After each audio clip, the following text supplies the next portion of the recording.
only like 10 people watch on the YouTube, so it's not a big deal. Let us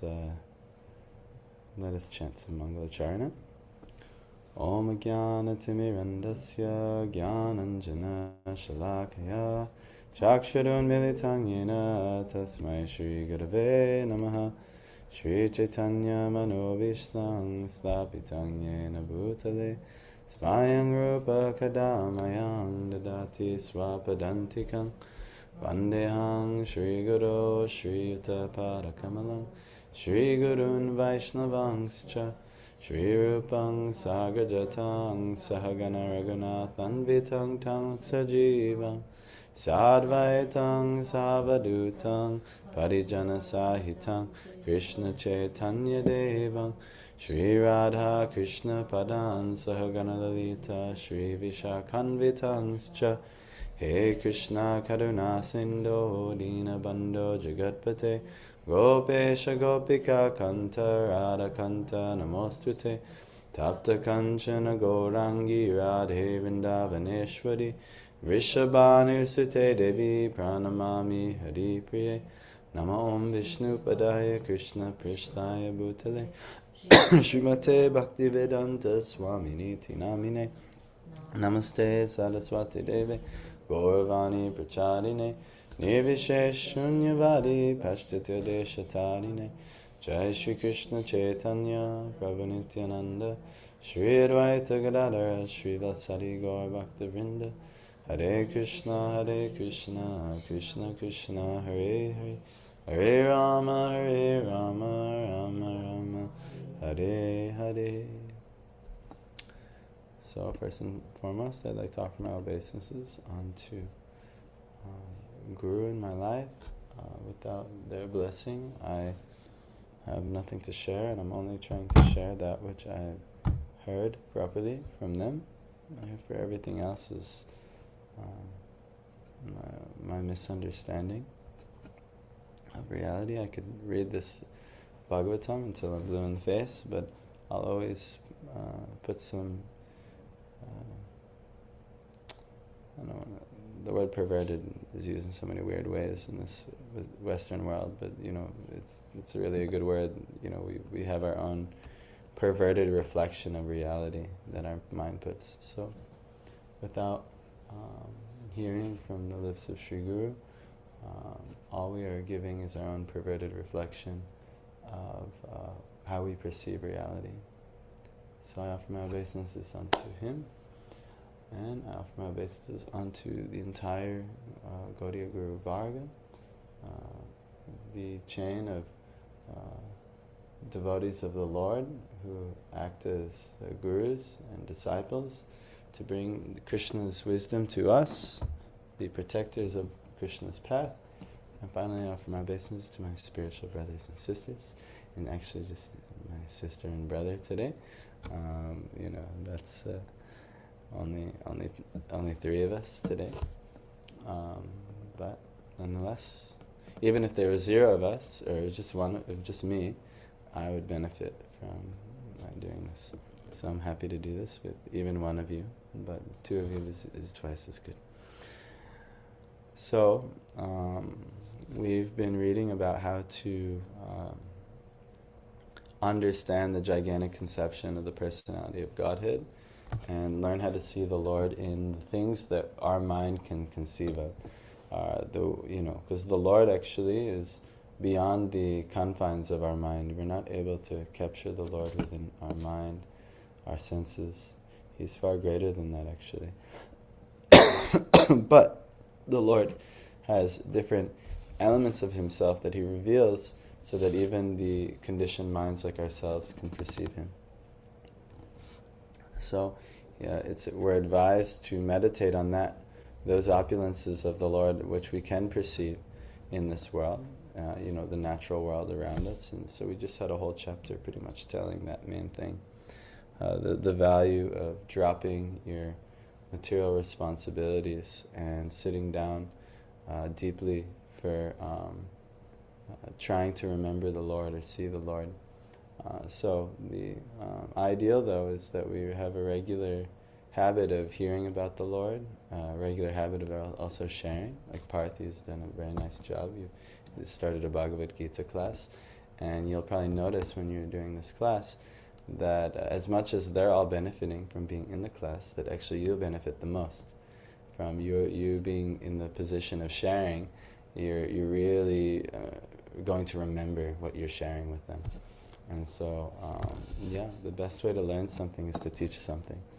So that's good. This is an evolution in your Krishna consciousness, and I look forward to seeing how it grows, especially if you're putting the perspective of a PhD student, which is really valuable, especially to many of the Indians who are in your position here working in this world in, you could say the working class of America, through the academia and scientific, backgrounds. So you're sharing with them. It will be really relatable and really nice. And so I'm already seeing Krishna blessing you. So I hope you keep going. And Deepti, your sharing process is blossoming still yet. So I look forward to seeing what comes of it. How you also, but maybe you have some way that you can also maybe share with a group of your some maybe friends or something like that, relatives, anything, and you can also share, and you can also do things like this, but maybe in some time, maybe you let it develop a little bit over a year or two or something. So anyhow, we're going to benefit from sharing these things.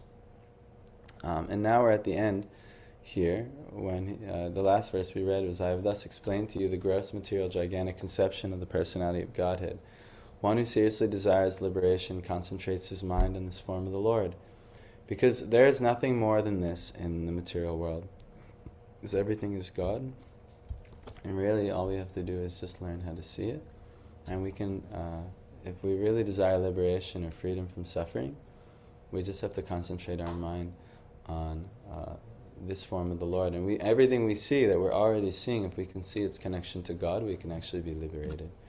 I was trying to have the class yesterday for some of our more new folks. But, just to realize that, we're complaining and suffering in this world. But really it's because we just don't see God, that's all. Because we have some problem with how God has arranged everything. And they say yes, and then I don't like how this is, I don't like how my life is, I don't like this, I don't like this. We really don't like his God, actually. I don't really like how you've arranged this here. And we actually, it's pride.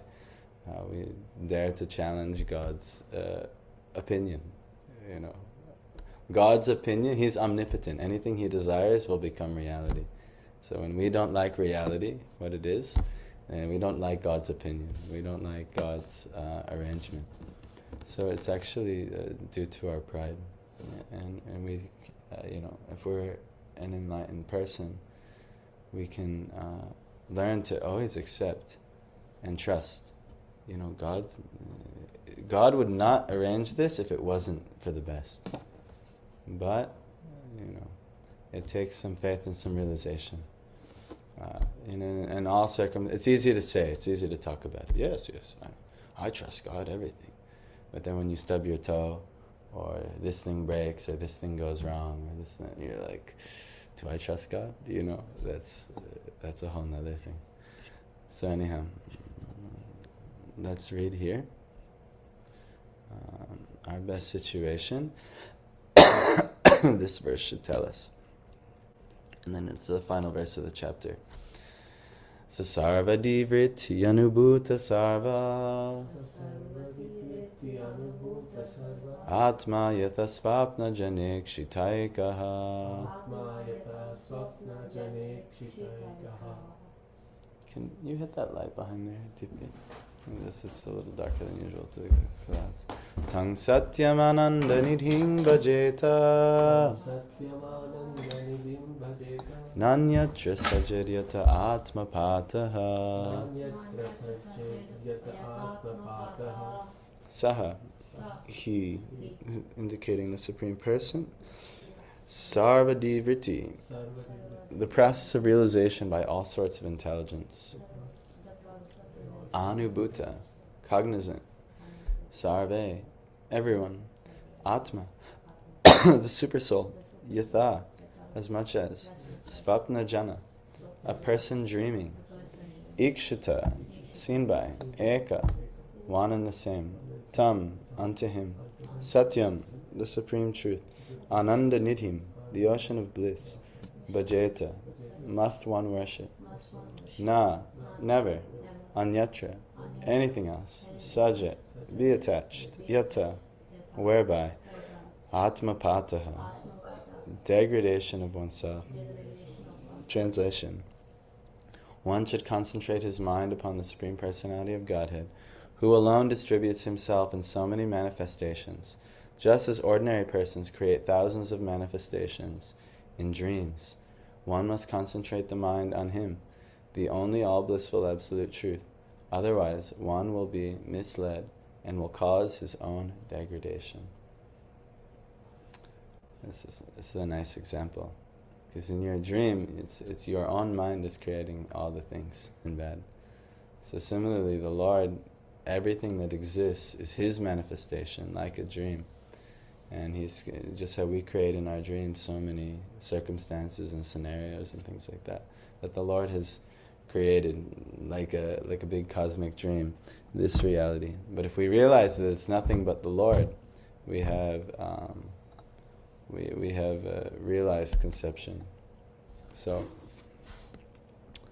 but if you don't do this, you'll be misled and will cause your own degradation. You will not understand reality, and you will eventually, due to your illusion, you will degrade into, nonsense. That which is not line up with reality. Which is most people. They think that they're the ultimate object and everything is the subject for their experience of life, and not realizing they are just one of the many subjects and the Lord is the object of life. And it's our job to try to appeal to that supreme object, that absolute truth, or the Supreme Personality of Godhead. So, purport by A.C. Bhaktivedanta Swami Srila Prabhupada Ki Jai. In this verse, the process of devotional service is indicated by the great Goswami, Srila Shukadev.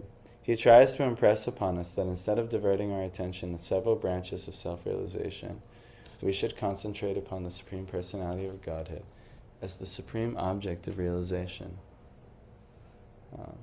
worship and devotion. Self-realization is, as it were, offering a fight for eternal life against the material struggle for existence.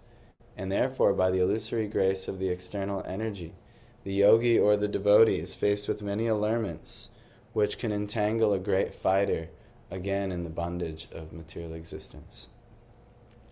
A yogi can attain miraculous successes in material achievements such as anima and lagima. Anima I think is to become, it says, by which one can become more minute than the minutest, or lighter than the lightest. Or in the ordinary sense, one may achieve material benedictions in the shape of wealth and women. But one is warned against such allurements, because entanglement again in such illusory pleasure means degradation of the self and further imprisonment in the material world. By this warning, one should follow one's vigilant intelligence only. I saw this in my life. I was, I've seen it in others' lives too. I was, a practicing yogi, but because I didn't really have a good training on how to fight the illusory world, I tried to use my, you could say, yogic ability to try to manifest more wealth and women in my life, actually. And so, but before I met my wife, which was a pretty good situation, actually, I, was manifesting other things, and I met other women, But I saw how actually by getting this so-called benediction in my life, it actually only set me up for degradation. And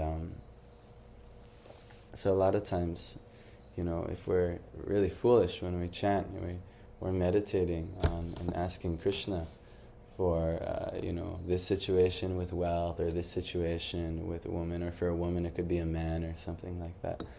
But if you don't, if it's not for the proper reason, if it's not out of purity, out of for service to Krishna, and it's for any sense of your own enjoyment, what will happen is it will lead to your degradation.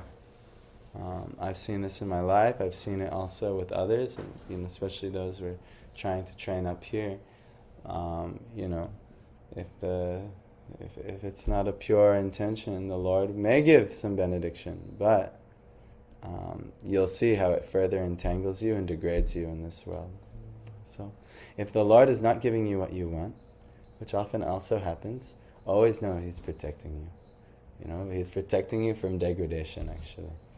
So you can, people who don't get what they want are more fortunate than the people who get what they want, but may still have a contaminated heart. It means that they're less sincere. If you're less sincere, the Lord will give you what you want. But if you're more sincere, He's, no, I have to protect you. You can't get that. That will degrade you. So like this. So we should know. That's one thing. Another thing is that, even if you try, then after being degraded in so many ways, or even before then, I would try to fight temptations and things like that. But if you just focus on the Lord and how to please the Lord, which is the highest realization given in Bhagavad Gita for self-realization, everything's already achieved. You don't have to, I have to fight. Oh, I got to stay away from women over here. Oh, away from money over here. Oh, and you're trying to fight all the different potential illusions. But actually, if you're always focused on engaging the senses in service to the Lord, or always engaged in meditating on the Lord, then all those things are automatically achieved. You don't have to fight. It's not so difficult. If you're doing everything on your own, and you read, one's association in sex life will destroy one's spiritual realization. You'll fight this urge everywhere you go, maybe, but and then but also if you hear, and also if you get wealth, it'll also destroy your spiritual realization. All right, well, I'll fight all the temptations for these things, and then you're so much trying to fight everything, but actually you don't even have to meditate on how to remove these influences. You just have to meditate on how to serve the Lord. Okay, sex life is a problem. There's a legitimate way you can get a wife, and then wife, you can bear children under the sanctified way, proper way, and guess what? When you bear children, then there's no sex during that time anyway. You automatically get controlled in that arrangement. If you use your wealth in service to the Lord, you're probably not going to make much wealth. That's not usually no one is paying very big money for worship of the Lord. Some people do and exploit, but not sincere. Not really sincere worship of the Lord. You'll automatically be controlled. So you don't have to fight. So just the best thing is to meditate on the Lord. So Prabhupada is, this verse is saying, and then Prabhupada is expanding on that. And then a yogi who can even do material mystic abilities, like he can make himself extremely small or extremely light and even fly in the air and things like that. There are different yogis who have this type of power, actually. But even all of that, you can only use that to materially enjoy this world, actually. So it's all actually said to be distraction. But if you just focus on the Lord, The Lord can do anything, can give you any ability, anything that you need for His service, actually. So it's not worth to focus on these things. Try to develop all kinds of mystic skill or athletic skill or so many material skills we're trying to develop in this world. But actually they're all useless, because all they can be used for is to try to enjoy the material world. Unless, if you're getting spiritual guidance and your spiritual teacher is saying, I'd like you to develop this skill in service to the Lord. Maybe I'd like you to be a better singer, because this is better service for the Lord or something like that. Then that'll be perfect because of the way you're engaging. So, like for instance, I was instructed to have 10 kids by multiple senior devotees. I have 10 children. So, okay, fine. I don't think we'll make it to 10, but we could give it an honest attempt. So, but if we use them all for service to the Lord, it's favorable, and our spiritual guidance has seen that it can be favorable. And we see this boy is right here. He's starting to do many favorable things. He likes to join in the kirtan. He likes to chant and say jai and bow before the altar, and he's learning many things. And he inspires others, even us, to do it. So, let's continue though. The Supreme Lord is one, and His expansions are various. He is therefore the super soul of everything. When a man sees anything, he must know that his seeing is secondary, and the Lord's seeing is primary. This is very nice. One cannot see anything without the Lord's having first seen it. That is the instruction of the Vedas and the Upanishads. So whatever we see or do, the supersoul of all acts of seeing or doing is the Lord. This theory of simultaneous oneness and difference between the individual soul and the supersoul is propounded by Lord Sri Chaitanya Mahaprabhu as the philosophy of Achintya Bheda Bheda Tattva. So the Virat Rupa, or the gigantic feature of the Supreme Lord, includes everything materially manifested, and therefore the Virat, or gigantic feature of the Lord, is the supersoul of all living and non-living entities. So this is, he's saying actually the Virat Rupa, or the gigantic feature, is the super soul of all the living and non-living entities. But we've always been taught that the super soul is atomic. So how is that making sense? But because everything you see is actually being supported at the most minute level by the Lord, actually. He's manifesting everything, actually. So let's just see a couple other things that he mentioned here. That the Lord is the primary seer and we're only secondary seeing. So without it first being seen by the Lord, we don't have the ability to see that thing. So actually that's why the living entity,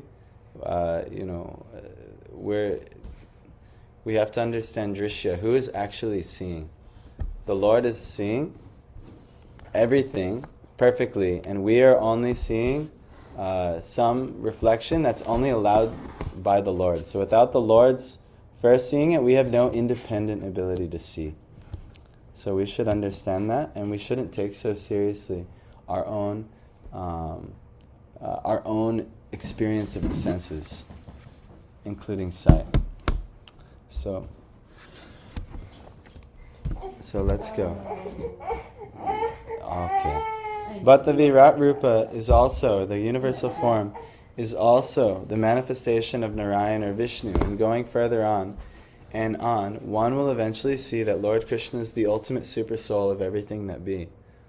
The conclusion is that one should unhesitatingly become a worshipper of Lord Krishna, or for that matter, his plenary expansion Narayan, and none else. In the Vedic hymns, it is clearly said that first of all Narayan cast a glance over matter, and thus there was creation. Before creation there was neither Brahma nor Shiva, and what to speak of others. Sripad Shankaracharya has definitely accepted this, that Narayan is beyond the material creation, and that all others are within the material creation. The whole material creation, therefore, is one with and different from Narayan. Narayan's the form of the Lord, who's the one who lies upon the water. So this Vishnu form, who, in the beginning of this universe, Vishnu, he lies on the Sheshanag and he manifests this universe. But even before who manifests all the universes, the cosmic Mahavishnu, or Narayan, is lying in the water and dreaming out all of material creation. So this is actually described in the Vedas. We have no way to perceive all this because we're like little amoebas in a vast digestive tract of the world. How can we perceive from such a small vantage point? So anyway, but this is described. The whole material creation is non-different from him.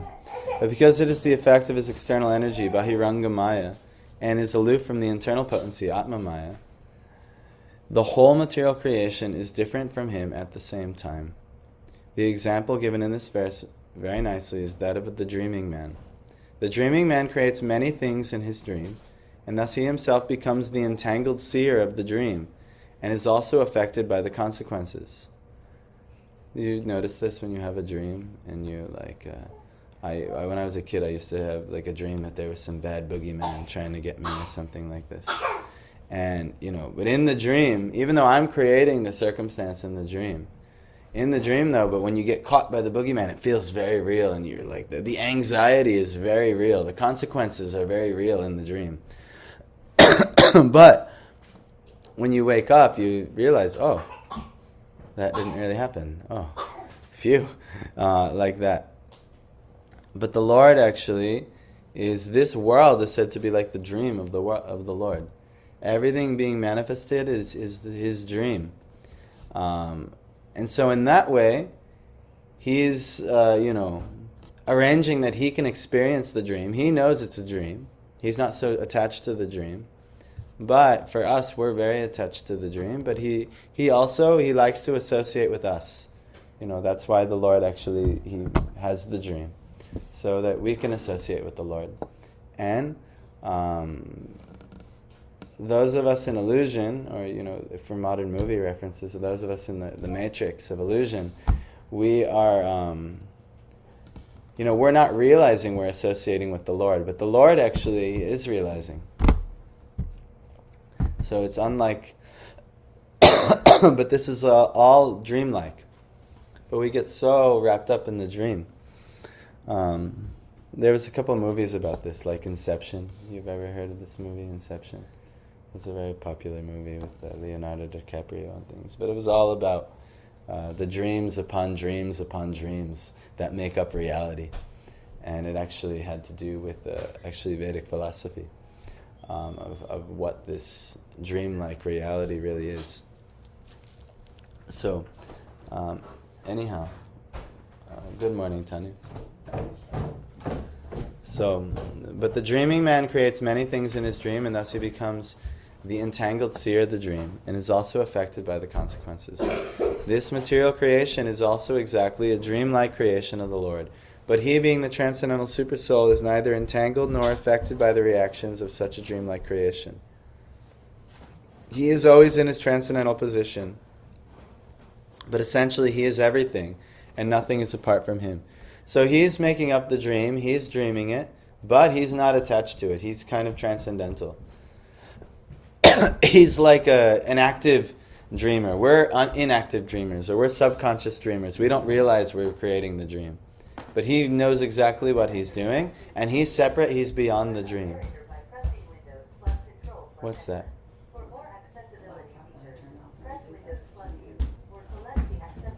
Okay. Maybe just turn that off or turn the volume down. Okay. All right. Anyhow. So he's always in his transcendental position, but essentially he is everything and nothing is apart from him.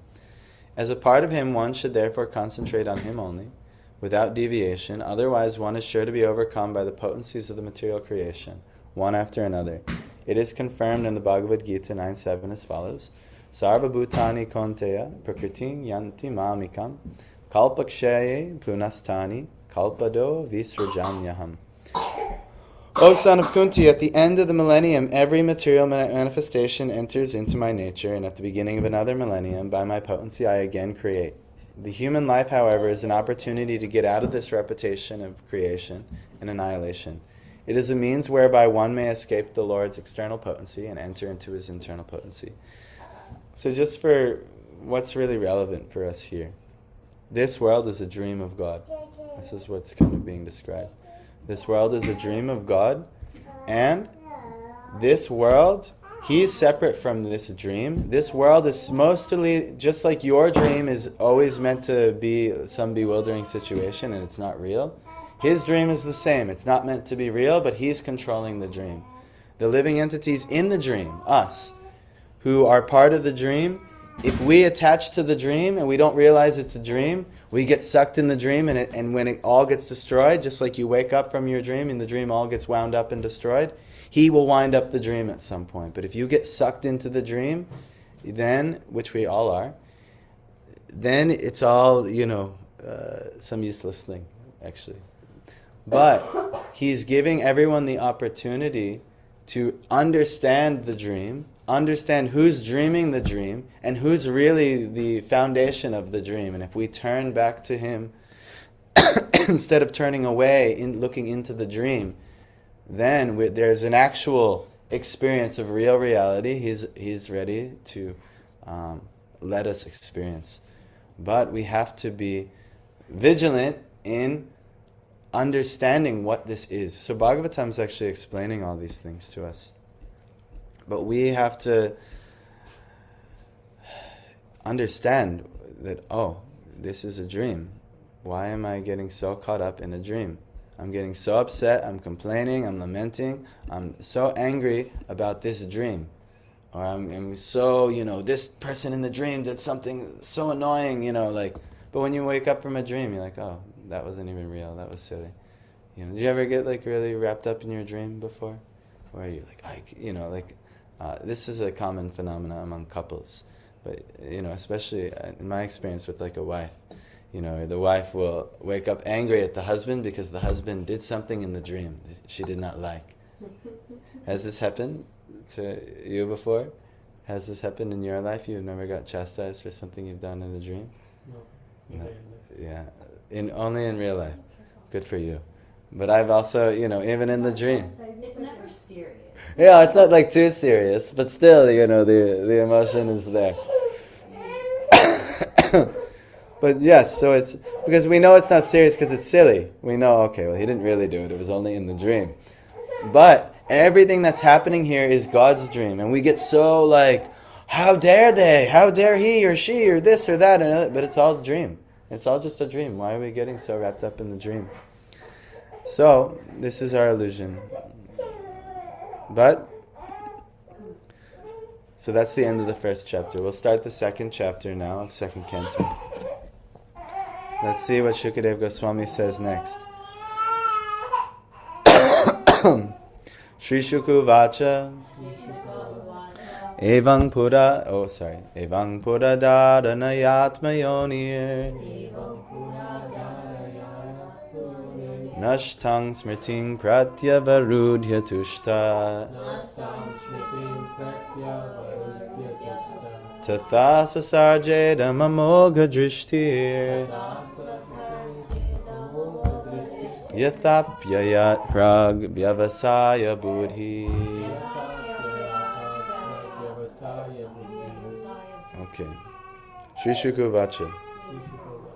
Shri Shukadev Goswami said, Evam, just in the same way, Pura, prior to the manifestation of the cosmos, Dharanaya, by such a conception, Atmayoni, of Brahmaji, Nashtam, lost, Smritim, remembrance, Pratyavarudhya, by regaining consciousness, Tushta, because of appeasing the Lord, Tatha, thereafter, Sasarja, created, Idam, this material world, Amogha Drishti, one who has attained clear vision, Yatha, as Apyaya, created, Prak, as formerly, Vyavasaya, ascertained, Buddhi, intelligence. Okay. Abhiram, you're back, huh? Okay. Sri Shukadev Goswami said, formerly, prior to the manifestation of the cosmos, Lord Brahma, by meditating on the Virat Rupa, regained his lost consciousness by appeasing the Lord. Thus he was able to rebuild the creation as it was before. Purport. Now we're going to get into the Lord in the heart. But Shukadev, Prabhupada says, the example cited herein of Sri Brahmaji is one of forgetfulness. Brahmaji is the incarnation of one of the mundane attributes of the Lord. Being the incarnation of the passion mode of material nature, he is empowered by the Lord to generate the beautiful material manifestation. Yet due to his being one of the numerous living entities, he is apt to forget the art of his creative energy. This forgetfulness of the living being, beginning from Brahma down to the lowest insignificant ant, is a tendency which can be counteracted by meditation on the Virat Rupa of the Lord. This chance is available in the human form of life, and if a human being follows the instruction of Srimad Bhagavatam and begins to meditate upon the Virat Rupa, then revival of his pure consciousness and counteraction of the tendency to forget his eternal relationship with the Lord can follow simultaneously. Dave, we have to do something to appease him. So, and ideally, technology not being the thing, but what can be done? No, I guess not. So, anyhow, a couple things here. That one, in this world, we're all forgetful.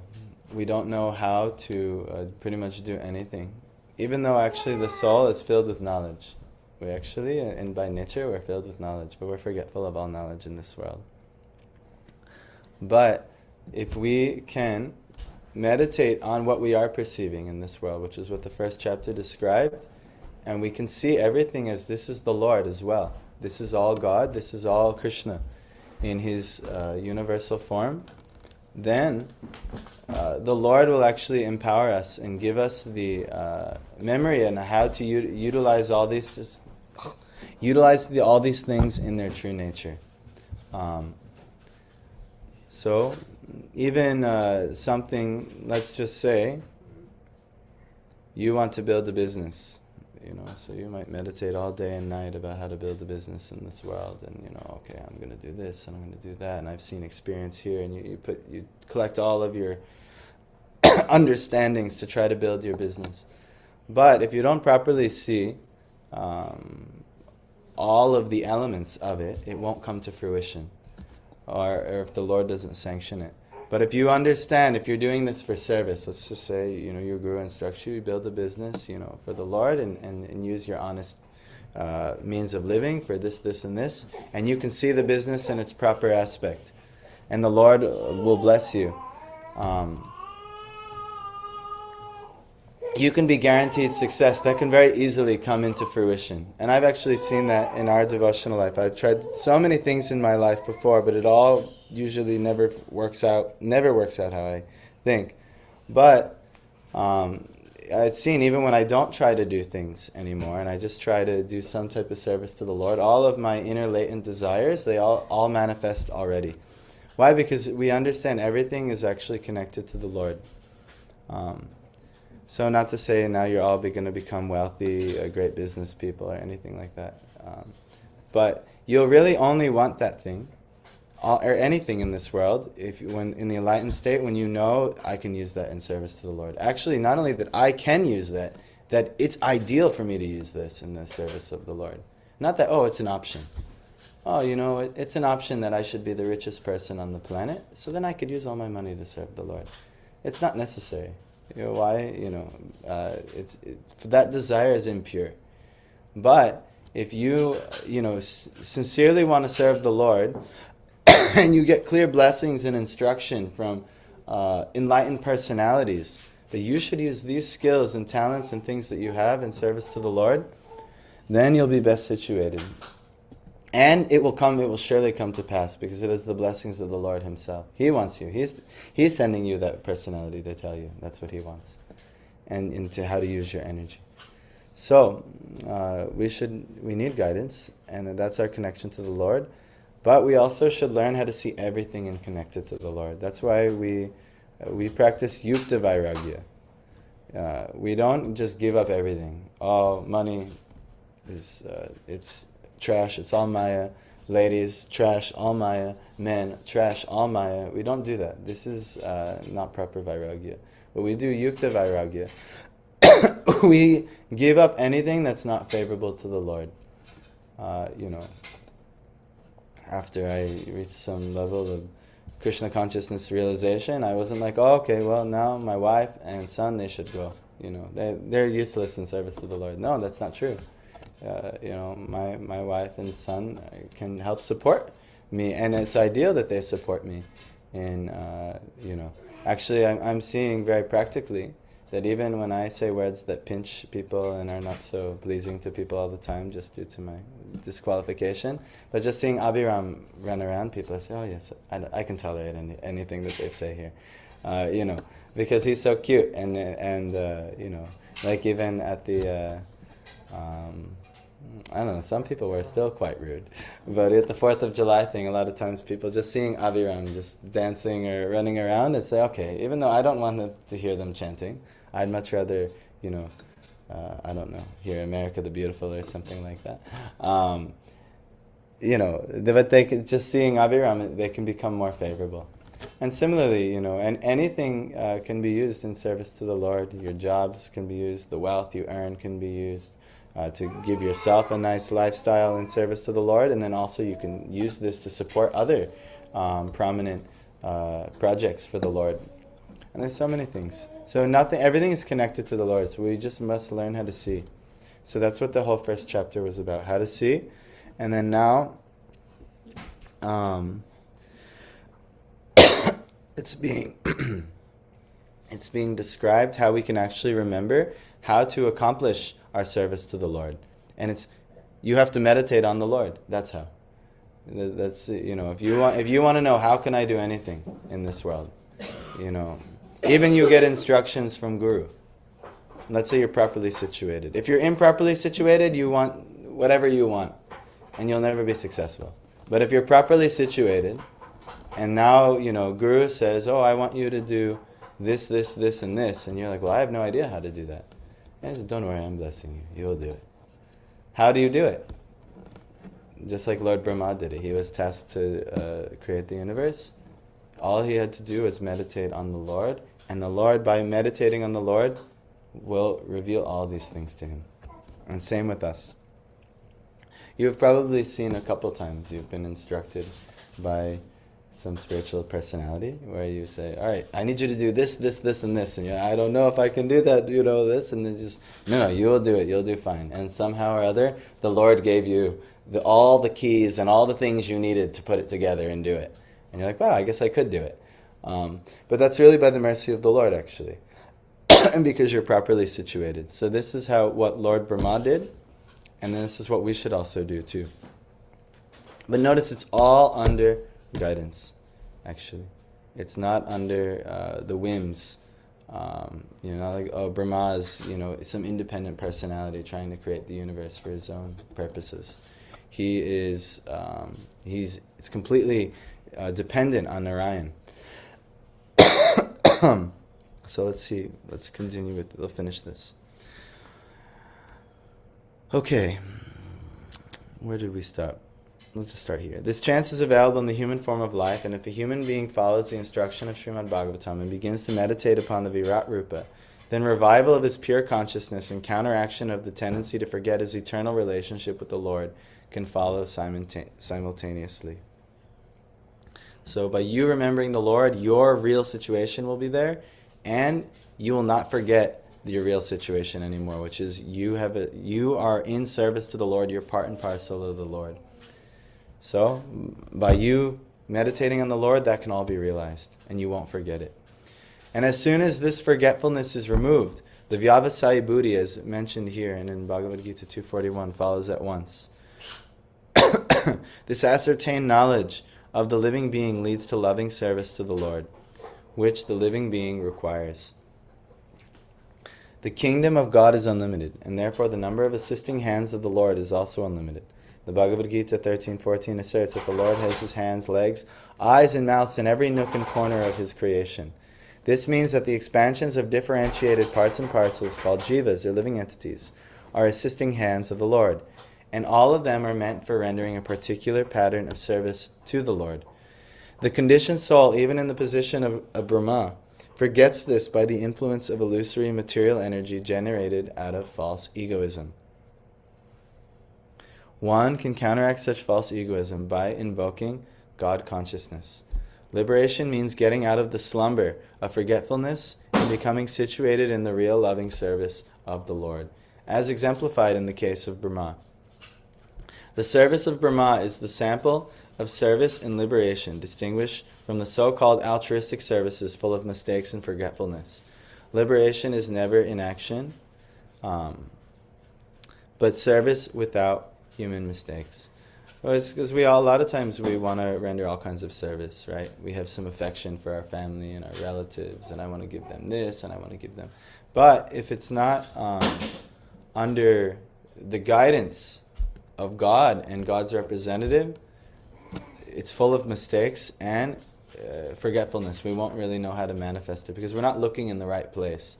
But if we're looking and seeing that God is connected, and my family member, the people I want to serve, my parents. Who do you want to serve? Your parents, right? Who else?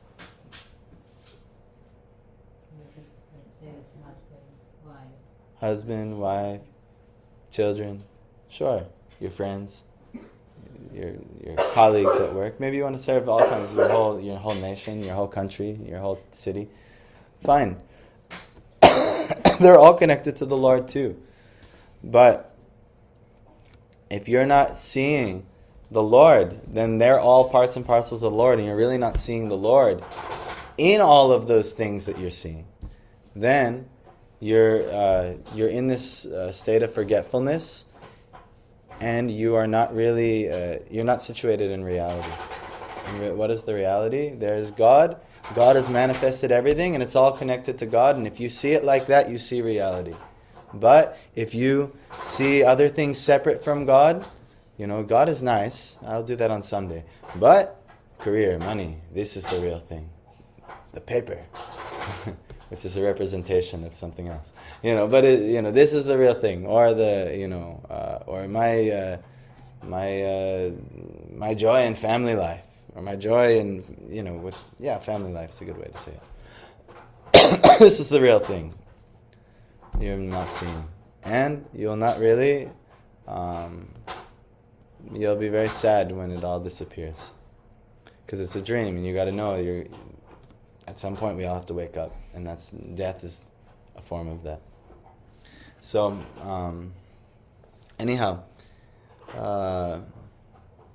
if we get caught up by the illusory energy, material energy, which is the dream, which is generated out of false egoism, and we get too wrapped up in the dream and we don't understand it's a dream, then we'll be in an unfortunate situation, and we'll be full of forgetfulness. Forgetfulness of our true situation and our real ego, our real nice situation. And all we have to do is just remember, and we're liberated. Can you imagine? It's that easy to get rid of all suffering. You just have to really remember that you're a servant of the Lord and have that real realization. But nothing has changed. It doesn't mean, all right, Tanu, you're not sitting up tall enough. You're not doing deep enough meditation. It's not, really the only thing is like, we forgot. We forgot that we're servants of God and that everything is perfect. That the Lord has arranged everything. He's everywhere. He's in every nook and corner. You're not abandoned. We're with you at every step of the way. He's got you in the perfect place at the perfect time. Always. He's got you. It's all fine. But, and all you have to do is realize that, and you're liberated. No more suffering for you. But because we're, very adamant about being very engaged in the dream. We say, no, this needs to be like this, and this is an injustice, and this is not fair, and this isn't like this, and why is this like this? And then it's some other thing, I put out so many applications. I should have this job and this job. I should be married by now. I should have this situation. I should be the top earner in this. And, there's so many things. We think it should be like this and all these things. But no, it's all perfect. The Lord is taking care of everything. He's right there in every atom of everything, all around you. It's all perfect. Just see what's really there and what we really have to do, what we really have to be situated in. And it's his service. So anyway, it's easy to talk about these things. Grantharaj Srimad Bhagavatam Ki. Let's see if we can apply these things in our daily dealings.